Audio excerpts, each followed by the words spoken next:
Eteryje laida iš ciklo skirto suaugusiųjų švietimui mokytis niekada nevėlu. Šiandien kalbame apie įvairias laisvalaikio formas ir saviraišką. Dviračių žygiai vis labiau populiarėja, todėl jau yra ganėtinai daug dviračių maršrutų, žemėlapių skirtų būtent šiai transporto priemoniai. Jums nebereikia planuoti norimo maršruto nuo pat pagrindų. Kas nors tokį jau yra sudaręs dar prieš jūs. Siūlome pakeliauti po Lietuvą. Kalbama, kad mūsų šalis gražus ir vaizdingas kraštas. Keliavimas dviračių padeda tuo patikėti. Svarbiausia tinkamai įvertinti savo jėgas prieš kelionę, susiplanuoti maršrutą ir, žinoma, pažvelgti į orų prognozes. Be turistinių kelionių, Lietuvoje dar vyksta ir įvairios varžybos. UAB Top dviratis vadybininkas Andrius Jurgus. Kiekvienais metais yra organizuojama tikrai nemažai varžybų, įskaitant ir yra tokios netgi taurės, kurios turi testinį, ten kelis etapus. Susibūrė kalnų dviračių mėgėjų būrys, beveik apie 1000 važiuotojų. Tai ateinantį savaitgalį, man vienas iš etapų bus Molėtuose.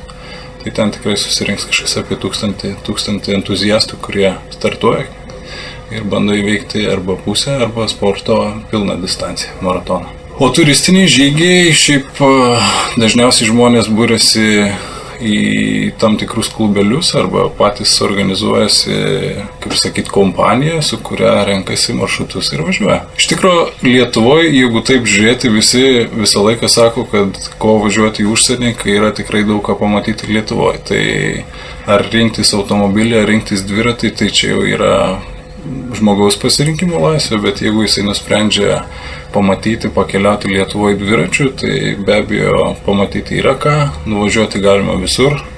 Kelių infrastruktūra pas mus yra tikrai nebloga, ir visur galima nukakti tais mūsų viešais keliais. Tai vadinasi, su dviračiu galite nuvažiuoti bet kur ir susidaryti maršrutą turistinį taip pat. Iš esmės dviračių maršrutų galima rasti įvairiuose Lietuvos kampeliuose, nuo Aukštaitijos iki Pajūrio. Sakoma, kad geriausia dviračių trasa Pajūryje. Važiuojant šią dviračių trasą galima grožėtis Pajūrių, Pamario gamta, išlikusiais žvejų kaimeliais. Trasa driekiasi nuo Būtingės šiaurėje iki Nidos pietuose bei Pamarių nuo Klaipėdos iki Rusnės salos. Dviračių galima važiuoti į Lietuvos nacionalinius ir regioninius parkus. Šeimoms rekomenduojama išbandyti Druskininkų ir Birštono kurortą raižančius dviračių takus. Internetinėme puslapyje lietuvosmaršrutai.eu galima rasti 19 Lietuvos turistinių maršrutų.